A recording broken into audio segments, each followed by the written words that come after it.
Welcome to Directionally Correct, a People X podcast with Cole and Scott. Today's guest, Dr. Emily Pelosi. Hey, Directionally Correct fans, we're off this week, so here's a replay of a previous episode we thought you'd like. If you're looking to stay connected to the podcast, make sure to subscribe to our newsletter on Substack to get behind-the-scenes information, watch our videos on YouTube, or check out other episodes of the podcast on your app of choice. Thanks for listening. Directionally Correct is dedicated to you, our listeners, to help educate and entertain you on how to effectively do people analytics. By supporting this podcast, you are helping us continue to provide valuable insights and knowledge to our listeners. Please consider becoming a patron of the podcast. You can find the link to sign up in the show notes or at patron.podbean.com/directionallycorrect. Thanks for your support. All opinions are our own and do not reflect those of any other organization. Sketchy. Feels weird. No, he's actually super nice. He knows like all my wife's family. He knows them all. Holy cow. Crazy. Yeah. Small world, man. Small world. It really is. Well, I remember this is like right when we very first. Well, I'll tell this story in some other time. Hey, Emily. Emily, how's it going? Hey, good. How are you? Good to see you. So good to see you. I've been looking forward to this call all day. So excited. Ditto. Yeah. Haven't talked to you in 2 years, I guess. I know. And from the looks of it, you're in an Amazon office. So, fun fact, Cole. Emily, just randomly, was my matched onboarding buddy when I joined the organization. So you guys met on Match.com? That's so cool. Yeah, it was like a very specific Match.com for Amazon research scientists that just started the company. I don't know if you've heard of that one. But yeah, and I remember you had started like right before COVID, right? Right. And so Right.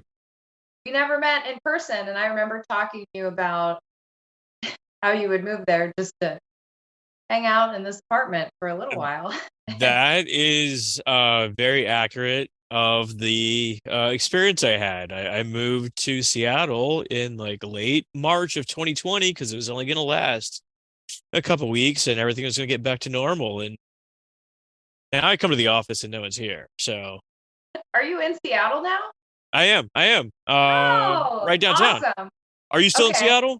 Yeah, I live in Magnolia. I'm like 3 miles away from downtown, but I love this. This is like full circle. Like last time I talked to you, you're like, I don't know where I should even live right now. I've never been to the office. And now I'm talking to you from an office. Love it. I must ask, like, is this a fake background or is this like your most lovely living room? I wish I could say it was my living room, but it is a fake background. I didn't have one for a long time, but a lot of my coworkers have very stylish and posh looking backgrounds. Yes. So I eventually succumbed to the peer pressure. But I am not. You're probably one of the few people that Cole and I both know. How are y'all linked? Yeah, that's right. How are we linked? That's a good word to use, by the way, since we worked at CenturyLink together. Oh, It's now called Lumen, but yeah, the company changed names. But yeah, that was back in the day a little bit. Back in the IC days, the good old days. Yeah, is this Yeah. in Louisiana? it was in Louisiana. This was Monroe. in Monroe, Louisiana. You gotta do your time, right? Gotta do some time in Louisiana. That's what they call it. Yeah. Yeah. Somehow, even if you're not from a program in Louisiana or ever thought about living in Louisiana, you might find yourself there for a short time. It makes you stronger. It wasn't a huge shock for me since I'm from there, but I imagine it was quite a shock for Emily. It was, looking back on it, I'm surprised it wasn't more of a shock, but I mean, when I talk about my time in Louisiana and like the people that I met and stuff, I was only there for like close to 2 years. That's a while. And but I feel like I have more friends and connections from that time than like the 10 years I've been in Seattle. And my explanation for that is that Southern hospitality is a real thing. And people are warm and friendly. And yeah, met a lot of people that I still talk to, i.e. Cole Napper. Well, actually, maybe we should tell people who you are. So this is Dr. Emily Pelosi. She's the head of employee listening at Intuit and also an adjunct professor at Seattle Pacific University. She's been doing this work for about 10 years in the talent analytics and research space. Prior to working at Intuit, she's worked at both Amazon and Lumen, lives in Seattle, enjoys playing tennis, apparently is getting married, and loves to talk about the future of surveys. So maybe we can dig into that a little bit today. But before we get into it, can you tell us a little bit about what is employee listening and what are people saying about it these days? Sure.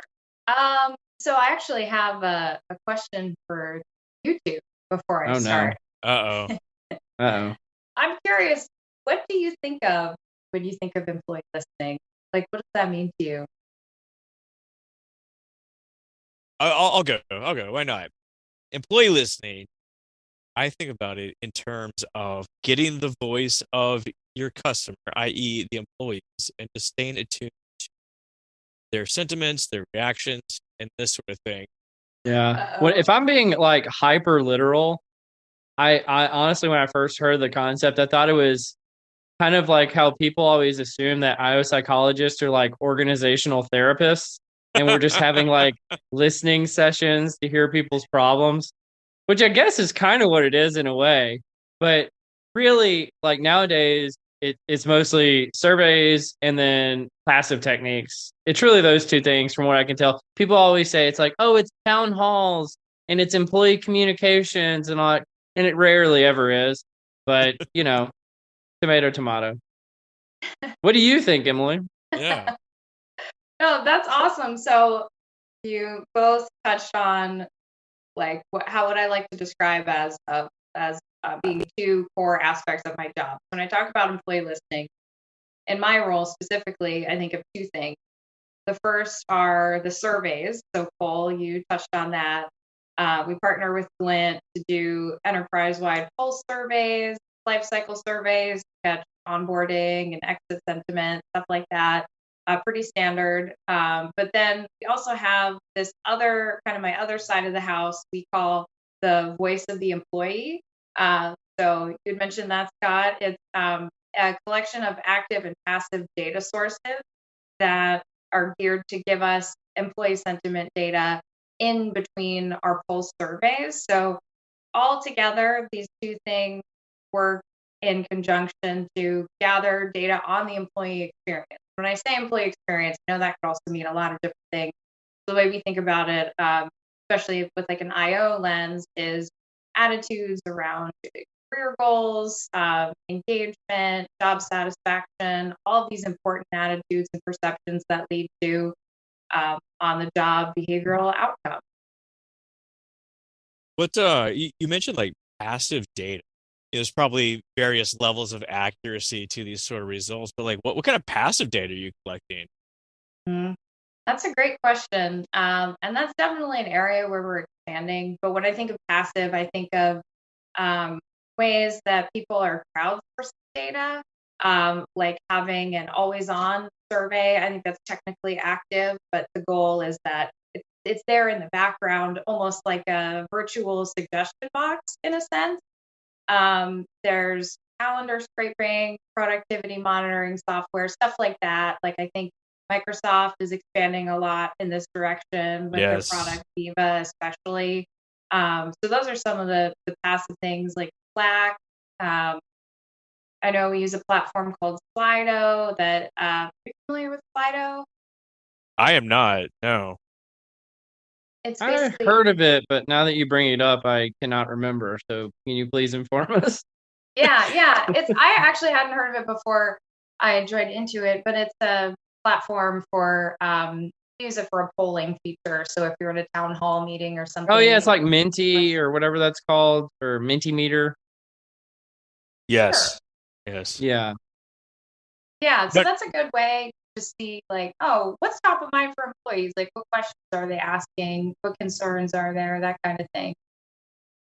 And what are employees saying? Like, I know that we're coming hopefully through a pandemic, and it's been like a really tough time, and like we got the economy sort of don't even want to talk about it. And like 2022, like felt, especially like Q4, like felt like really, really rough.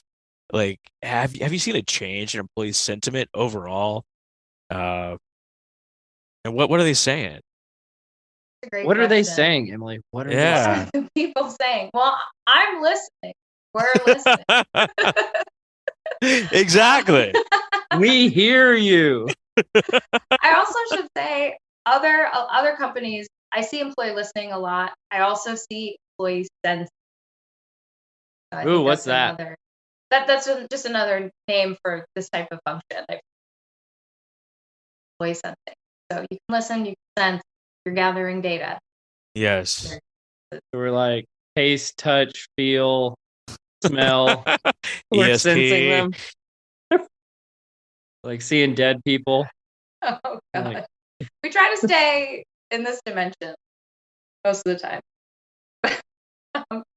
To answer your question, Scott, I think if you have a holistic listening program, you are getting all aspects of the internal and external environment, right? Like I don't think Right, right. at this time you can do surveys and not hear concerns about what's going on in the economy, a potential recession, etc.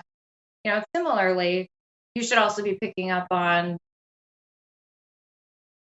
organizational health issues that everybody's always working on, right? Like focusing on advancing people's careers, making sure they're engaged, um, stuff like that. So a little bit of both internal and external feedback. yeah, I feel like this session has been more of a words and terms one than most of our podcasts. Because now I want to ask you, what does organizational health mean? We've already done employee sensing, listening. I keep forgetting the other one, but yeah, what's org health? Well, when I say org health, I guess I'm thinking of HR, I don't know, HR issues broadly. And issues isn't the right word, but just like when you're thinking of org health, hopefully you're thinking of like ways to attract employees, engage them, and retain them. So I think of all things kind of like part of that life cycle. And I can provide a short glossary after this Well, call. honestly, these are unfair questions to ask you because I feel like these are like made up HR words that become trendy and hot. And it's like, and it's nobody's job to define what they actually are, but they sound good. So, Mm. so The- like the- you're doing a really good job, Emily. Yeah, I Thanks. agree. I agree. But it is a overall function of the organization. Like to be healthy, you need to be able to attract talent, develop them, provide them a great experience, make sure they're productive, so benefit the overall organization. You're innovating, all these sort of great things. And if they need to exit gracefully. And it's the entire employee life cycle that speaks to the health of the organization. Yeah, I like Scott's summary better. But yeah, I that's how I like it think of it. too. I And like then it myself. it's got a solid, continuous listening function going alongside that, then you can inform every step of that process and iterate and find out what you need to do better. And it's fun doing this particular role at Intuit with a culture that's so focused on employees. That was one of the things that struck me when I joined is how much the employee experience is a focal point of the decisions that are made. So it's really great getting to have that impact because there's already so much empathy for the employee experience. Yeah, I'm a big fan of TurboTax, so there's that. All right. It's almost tax season, so we're going to be firing that up soon. Are there Yeah. any like you obviously deal with employees and like surveying them? Are there any sort of privacy concerns associated with this? Kind of like my old contact that was like really concerned about us gathering information from employees, are there any like sort of there's GDPR, and like now California has a new law that's going to severely limit how we talk and listen to employees. What what are the implications, and like how are you dealing with that? That's a great question. And I was starting to think of that too when you're saying how even the word listening can have a different effect depending on who you are. That's a really important question. And I think there's kind of two parts to that. So on the one hand, there's compliance, right? There's like nuts and bolts. Yes. Do what you have to do to stay compliant with GDPR, CPRA, all of the other things that we have yet to come across that require more work on our side, just to make sure that we're doing the right things and like legally respecting employees' privacy. Then there's also a trust aspect, which I think has a lot more gray area. I always like to say trust is really hard to gain and so much easier to lose. So we have a set of principles we use in evaluating the channels that we use, and channels, think of data sources. So in the data sources that we use as part of our listening mechanism, one of our principles is around privacy, and we talk about the newspaper test a lot. So if we Of were to course, use, yeah. this data in this way, how would an employee feel about that? Or, what if someone wrote about this in an article, and like, what's the best headline they could write? What's the worst headline? So just being aware of how that looks, but at the same time too, and this is kind of getting outside of privacy a little bit, I think employees' expectations are changing about what to do with their data. Like Like how? I think with like Slack, for example, or you know, maybe Slack, or I'm trying to think of other Slido too, even other like large public forums where employees are sharing questions and feedback.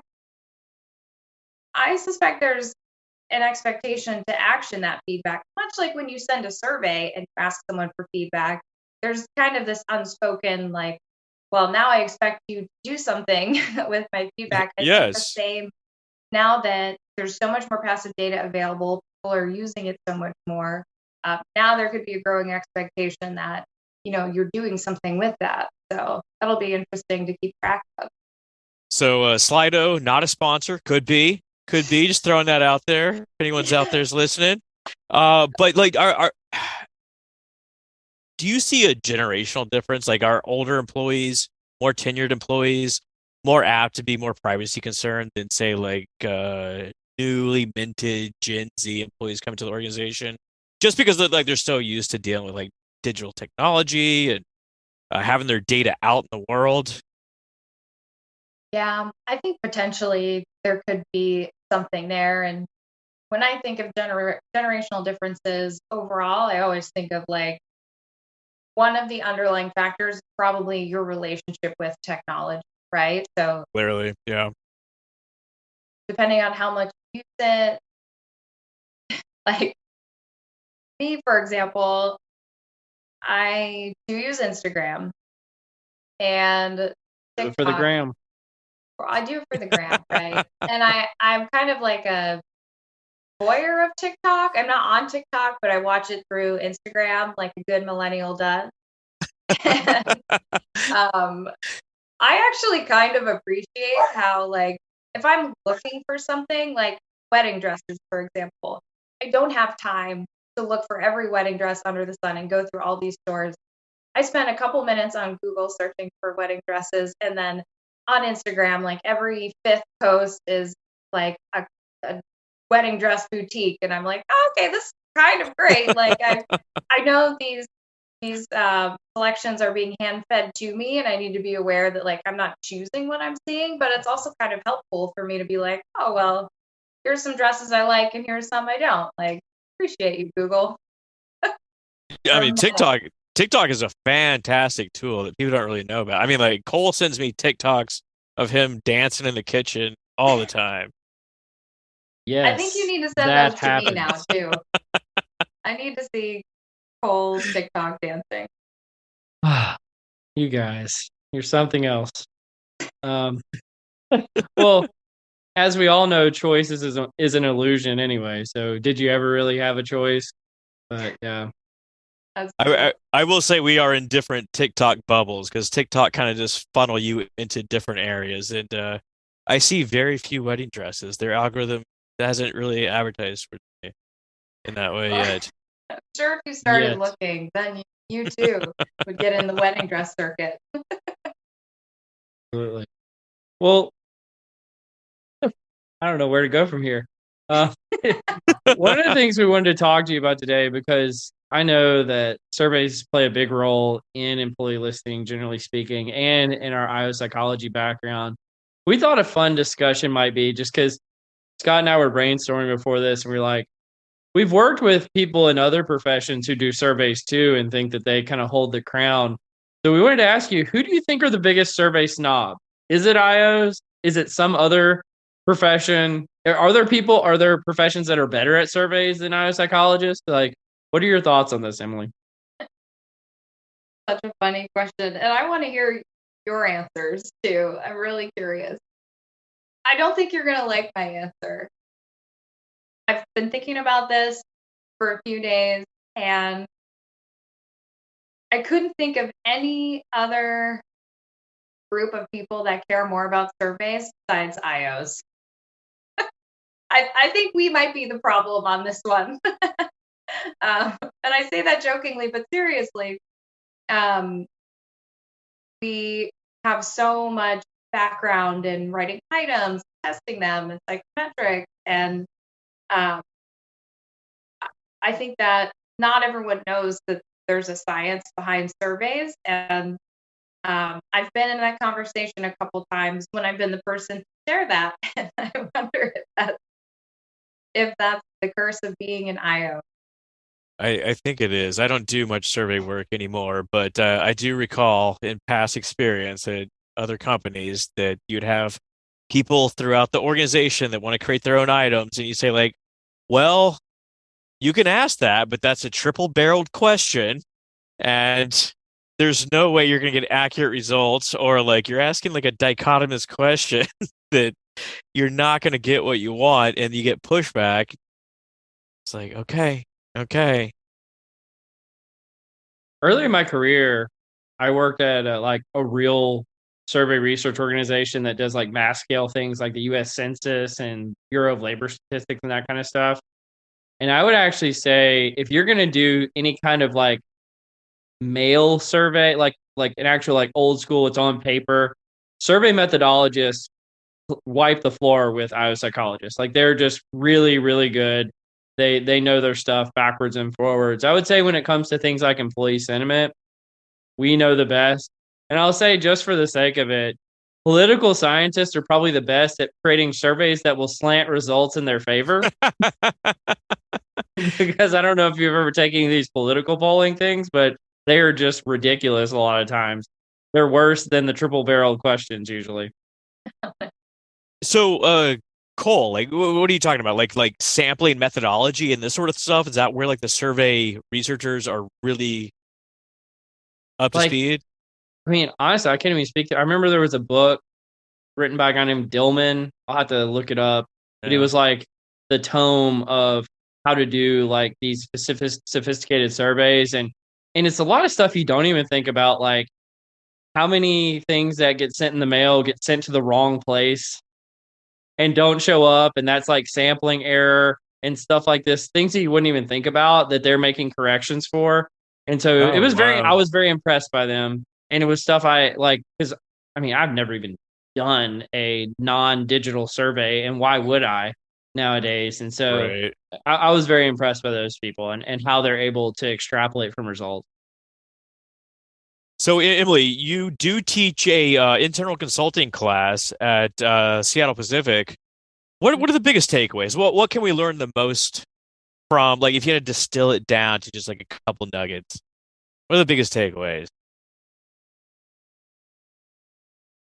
Well, so I came up with the idea for the class a couple years after I graduated grad school and had a very clear idea of some areas where there was a gap between my training and then what I had to quickly get up to speed on in a workplace. So the class is mostly geared toward those like mid to late stage students that they're either in their first job or preparing to do that. So we spend a lot of time talking about the research methods and the stats that they learn and then applying those to real situations. So like if a VP or some leader presented you with this research question, how would you analyze that? Right.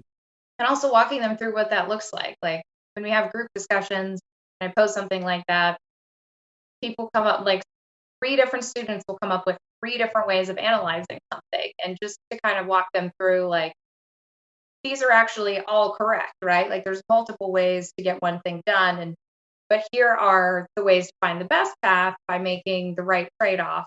So we talk a lot about doing that. And then also there's a communication aspect too that's really important. One of the assignments that I have them do on a weekly basis that's gotten really great feedback is this email assignment. So they have weekly papers, so to speak, but they have to write it in the format of an email.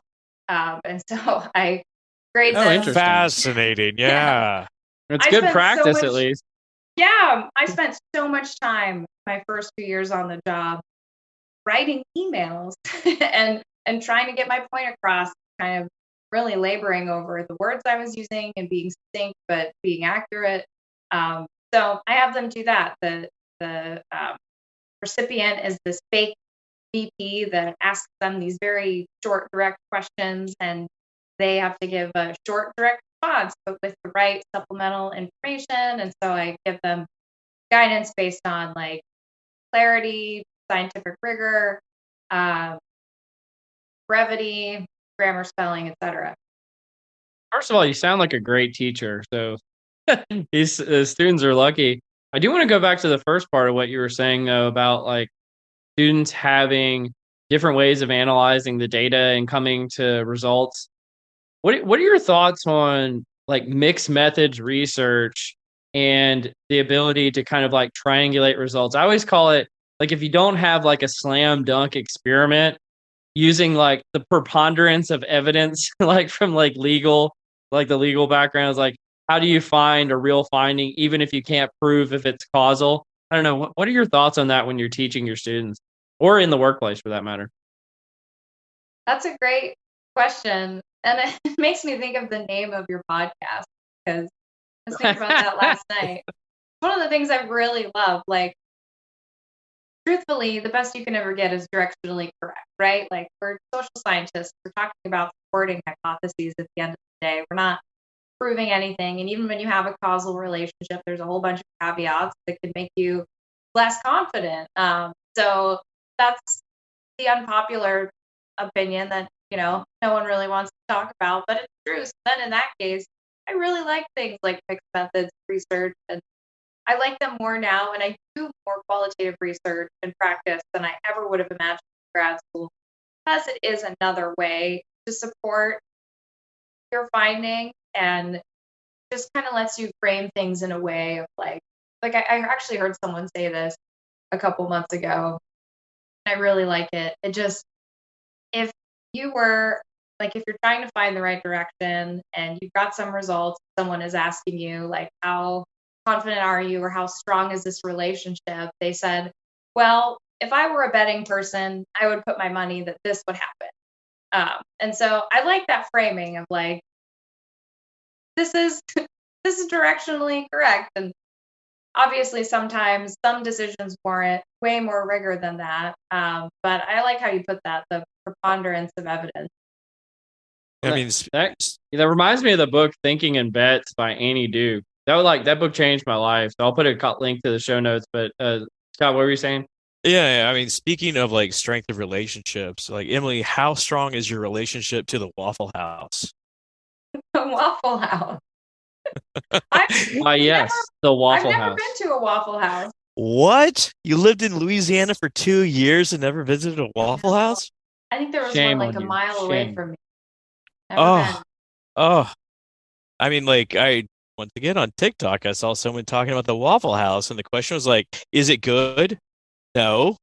Is it clean? No. Are No. they friendly? No. Is it fantastic? Yes. It is wonderful.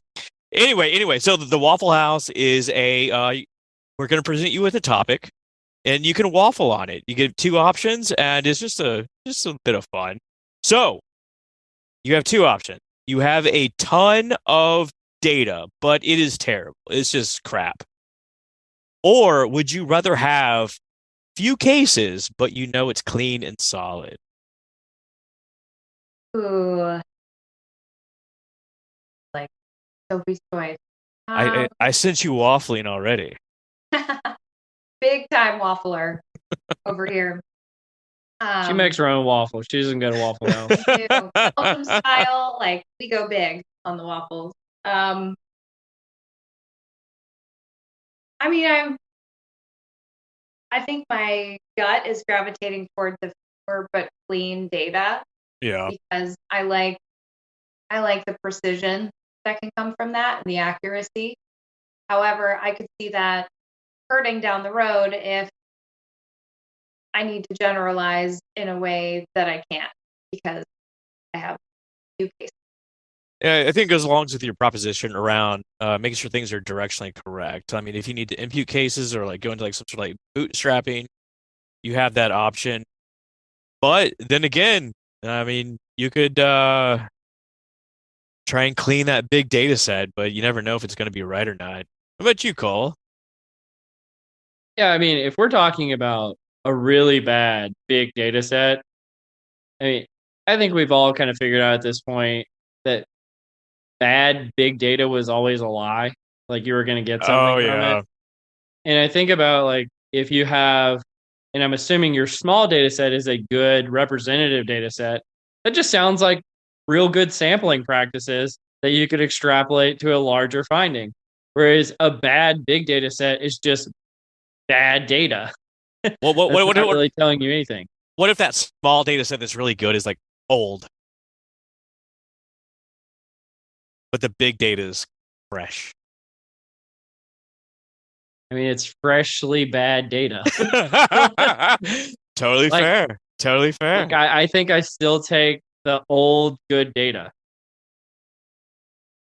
It feels like choosing between like a 95% confidence interval and an 80% confidence interval.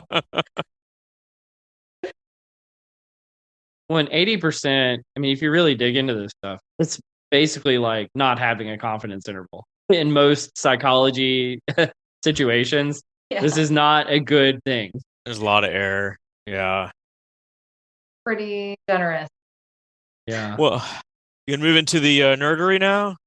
Let's do some nerdery, man. Nerdery. Let's talk some topics. Let's see. So this is an article. Let's see. It came out 2020. The evil pleasure, abusive supervision, and third-party observers' malicious reactions towards victims. So the theory here is, if you see a rival of yours that has a bad supervisor, so you perceive them as a threat or whatever, that is causing people to engage it. So you have this like Schadenfreude, evil pleasure in seeing them kind of suffer under this abusive supervisor. That's causing people to engage in even more destructive behaviors, such as undermining incivility, and interpersonal deviance. And they say that they have support from this from two time lag studies, and they have positive results. But you can alleviate some of this by having a high level cooperative goals to hopefully bring people together in some sort of unity and increase civility. Yeah, if you really want to go down a rabbit hole, look into something called mimetic theory by Rene Girard. I have done this. You will lose your mind, but it's basically the premise is like competition is the root of like all wars and evil in society. So I don't know. Check that out. I mean, that makes sense. Like all conflict really boils down to like competition for resources, right? Yeah. Yeah.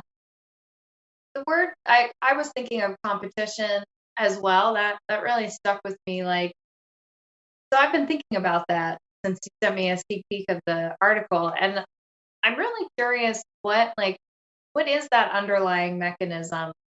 Like what would make you enjoy that? I mean, it's really a dark article, and I realized how little I've actually studied abusive leadership. And Dark I feel triad type stuff. Yes. yeah, we tend to focus more on the good things for a lot of good reasons. The bad stuff is there too, so I thinking about that, but I mean it.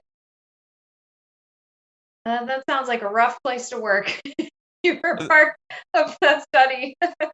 That's not fun. Have either of y'all ever had like a bad boss that you got the sense that just did not like you? Yeah, almost all of them. Batting 1,000. I love it. I Not love quite it. 1,000, but close. Tell us a story. Like no names, but like what was one moment that you were like, God damn, like why? I had a boss who never met with me. That was cool. Yeah, that's Um, sweet. yeah, they actually got another person who was not my boss to have my one-on-ones with me in their stead. Whoa. And that really sucked. It was not good. I was pretty junior in my career, and I was like, I needed guidance, and it Yeah. sucked. Uncomfortable. I had a boss that, despite being in the office directly behind me, would call me and I would hang up the phone and go walk into her office. We got pretty adversarial there at the end. Yeah. But she famously told me, we pride ourselves on not training our employees. And yeah, yeah, there you go. Still don't know what that company Okay. does. Yeah. We should have a vent session on here sometime. I'm just thinking of this as you're saying it. I was like, this would be very cathartic, or maybe you would give us some Schadenfreude. I don't know. I'm not sure I understand what that word means, to be honest. Well, have you ever seen like a coworker intentionally trip up another coworker? Like throw them on, not necessarily throw, well, I guess including throw them under the bus, but be destructive towards their work or, this sort of thing. Yeah. I usually see it with like between teams. You see one team that's Mm. kind of competing with another team, and then they would just like do stuff that intentionally screws up the other team, and it's really messed up, but people do it and it sucks. Withhold information, this sort of Yeah. thing. Not show up to meetings, that kind of stuff. Is that showing up in the employee listening, Emily? Yeah, is it? John Freud? Uh, It's Let's shout a about Freud. new construct. Oh, nice. yeah, Sean Freud has not come up as a top theme, It hasn't risen for some reason. but I'll look for it and I'll let you know what I find. Well, let's switch gears to something a little bit more. I don't know if this is more fun either. um, we wanted to talk about this article is called Knowledge About the Nature of Science Increases Public Acceptance of Science Regardless of Identity Factors. And I guess this is a little bit or kind of lame as well. Basically, if you tell people to trust the science, they'll fall for real science, but they'll also fall for pseudoscience too. So they can't really distinguish between what is science, and therefore it was kind of the article talks about it, regardless of your political affiliation, people will fall for science. And I actually think about, and I know, Emily, you haven't had a chance to listen to this yet because it hadn't come out. But we had this episode with Marcus Creed where he was saying somewhere between like 20 and 40% of published IO psychology research is like bad or fake. And so even journal editors don't seem to be able to distinguish between, real science and pseudoscience, which I don't know. What do you guys think about this? It's almost like the takeaway is that if you tell people to trust you, they will, which is totally counter to what I was saying earlier about how trust is hard to gain and easy to lose. I don't know. But I think that is especially prescient right now, given all the misinformation that's out there. Like I assume there's a lot of moderators in what's trustworthy and what's not, or what kind of earns your trust when you're reading. Like I think back to way back when I was in undergrad, like my first psychology class, we had a professor who gave us an assignment to go out and find like pseudoscience articles and like. Oh wow, and like that's cool. I like that assignment. That is cool. Yeah, and we all brought them in and like compared what we found, and like it's everything you would think.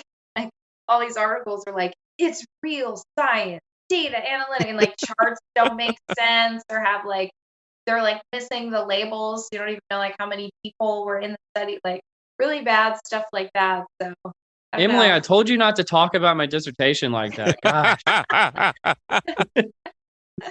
Well, like when people say like trust the science, it's almost like held up like it's unquestionable, which is there anything more unscientific than saying, okay, this is the only answer you need and F off because we got everything we need, right?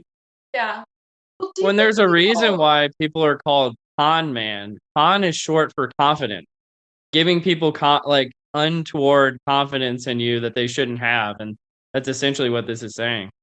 I think this article essentially says that these people like this that believe the science or trust the science are more likely to disseminate false claims that contain scientific references.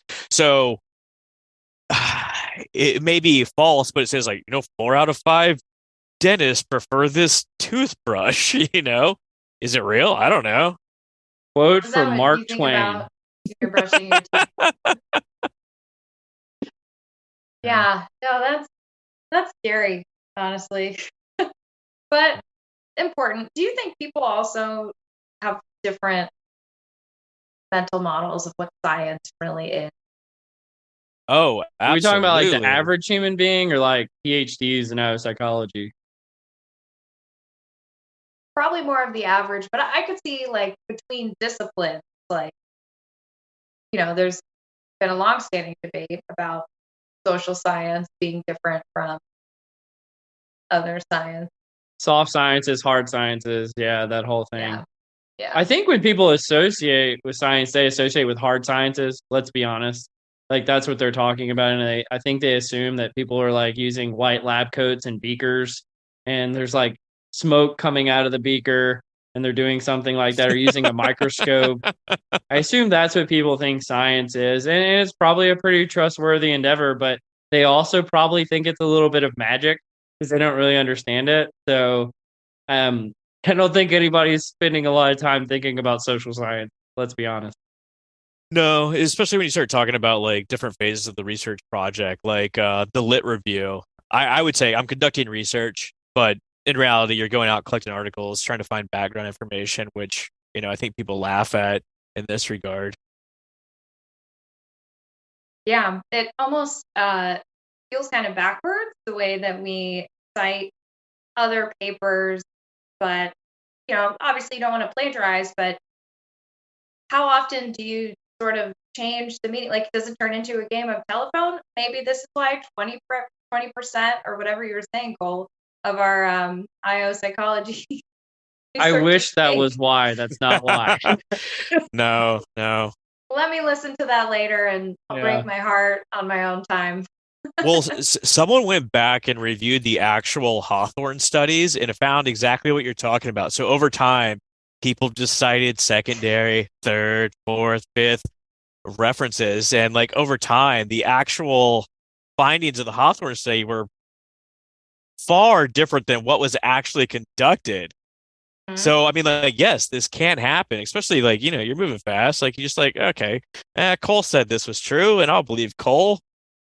Why not? It's good Cole's enough for me. It's good enough for science. Trust the science. Trust the science. That's funny you bring up, like, actually going back and looking at old articles. Like, it is a little bit alarming how when you do that, they're not using methods or statistics that would really, like, it'd be anything we could use today. Like, one I think of a lot is the cognitive dissonance guy, Festinger. Mm-hmm. That study was based on like 20 to 40 people and some t-tests. And it's the basis for this theory of cognitive dissonance that's really never changed since he wrote about it. So, that type of methodology and sample size wouldn't pass muster in any of our top tier review journals today, not even the bottom tier. But it's very real. Well, this could be fun or incredibly boring. How would you redesign it if you had to do it today? Like, yeah, don't answer that. I just realized as it was coming out of my mouth, I was like, this is going to be a stupid question. I can hear people clicking off. I forget what he did to create a feeling of cognitive dissonance, but I think there are IRBs in place now that also might not be okay with making people feel uncomfortable for your research study. So That is true. Yeah. I mean, like a lot of those foundational psychology studies, like Milgram studies, like you can't do them anymore. Can't do them. I will say, like, one awesome thing about this article that Cole brought up is all 4 studies in it were pre-registered experiments. Yeah, open How about science. that? Yeah, how about For that? the win. That's For the awesome. win. All right, Emily. These people are going to put you out of business or help you exponentially. This is pure IO pornography right here. This is turning words into numbers, assessing work attitudes using natural language processing. So essentially, the study investigated whether natural language processing (NLP) algorithms could be developed to automatically score employee comments to open text fields. And they did this for 28 work constructs, and it's freely available. The text-based attitude and perception scoring system, so TAPS, dictionaries, which are made publicly available. So here comes the IO slant here. So the valence scores exhibited strong evidence of reliability and discriminate validity, particularly when analyzed on text responses that were more relevant to the construct of interest. Go figure. But I mean, this is really exciting. This is kind of like the holy grail of a lot of IO work, right? Being able to extract employee attitudes from the things that they write. Yeah, I think that's really exciting. And that's exactly where this field is heading. I think there will always be a place for surveys, like where NLP can take you. I mean, it can only take you so far. You still need a good methodology, right? Mm-hmm. Like you can only extrapolate so far from one question, an open text question. But actually, one of the things I'm presenting on at PsyOp, plug here, in Boston, I'm partnering with a data scientist that's also on my team. His name's Derek Osborne. And we're doing a master tutorial on how to use some NLP algorithms in Python to analyze engagement survey responses. So we're going to show people how to do that and then take it and using a grounded theory approach, you can map it onto construct and build teams. So basically, the problem we were trying to solve, and like many people are, is that have these company-wide surveys with thousands, not hundreds of thousands of comments. How do you sort through those? There's sentiment there. There are themes, like really good nuggets, and you could never use traditional qualitative methods to analyze all that in a reasonable amount of time. So NLP obviously helps you move much faster and more accurately than a human coder. So we're going to walk through a process to do that so that other people can do the same thing. Is this is that a pre-event? No, it's a master tutorial, but hopefully it'll be a workshop in the future because I think we could easily spend half a day, if not more. But I think every IO needs a good data scientist. Yes. What are the implications of this though? Like you construct these questions to elicit a attitude, or like you have one sentence and you withdraw 28 attitudes from it. What does that mean for IO? What are we going to do with all this information? That's be a run-on sentence, that's for sure. I love that. Yeah. Well, comments are so complex, right? Like you can have one comment in response to one question where it starts off positive, it ends negatively. Like people will say, That like, is true. I Yeah. love my job, but I hate my teammates, or something like that. Or but I hate this process, and it would be so much better if we did this. Like, that's very complex. Um, but I think at the end of the day, it's still a construct validity question. Like I'm not sold that you can fully understand some, like attitudes are so multi-dimensional, like people are so multi-dimensional, and like maybe even if you can accurately assess someone's attitude about something from one question, what about those within person differences over time, and how does that impact the outcome that you're trying to predict? So I think it's a way to get us there faster, and I'm really excited to see what we can learn from these passive data sources now that we essentially have better ways of using them. I think there's still a place for surveys. Absolutely, absolutely. I see it as like another tool in the tool belt, really. It's like another way to get the data, especially as you mentioned, Emily. If you get 10,000 responses, like, what are you going to hand code all that information? Like, no, at least it'll give you like a directional sort of sense of where things are going. Mhm. I know there's even companies now that are saying surveys are dead. You don't need them anymore because they can get all of the same constructs via just open text fields and things like that. I know a few that are thinking of doing that. I'm actually talking to somebody next week who just started at one. So I'm very curious from an IOPHC perspective what they think about that. I'll let you know what I hear. Yeah, it's really Yeah. unfortunate for economists who just discovered that you can measure employee attitudes through surveys. Yeah, no kidding. We're no longer just rational actors. We have attitudes. That was a great boy. article. That was a great article. Yeah, for sure. Well, you want to talk about tennis, Emily? Or we can What do you wrap. want to know about tennis? I don't know. What's the 3.5 person rank? What does that mean? That's a solid player. It's a scale of like 1 to 6 or 7, and 7 is like a world class pro tennis player, and a 1 is like just started. So pretty large intervals in that scale. But So what are you? I'm a 4.5. Oh gosh, that's pretty dang. good. I aspire to 5.0. We'll see. It's a big leap. Fun fact, I was on the my junior high tennis team, and we lost every single match. And I one time got the ball stuck right in that little like fork in the racket. That's about the last time I picked up a racket. I wanted to quit. Amazing. Hey, you're allowed to use the whole racket. So, Thank you. did you play singles or doubles? Oh, doubles. So I had a teammate to lose with. It was great. That's good. I like to share the responsibility personally. And that and other many bad choices led him to this moment. So there we go. Just like failure, not gonna do that anymore. Failure, not gonna do that anymore. Snowboarding, no, out. All right, we've officially gone off the rails. So, Emily, I've really enjoyed this conversation, and thanks for bringing your whole self to this. This has been a lot of fun. Scott, any final things you wanted to share before Emily gives the final word?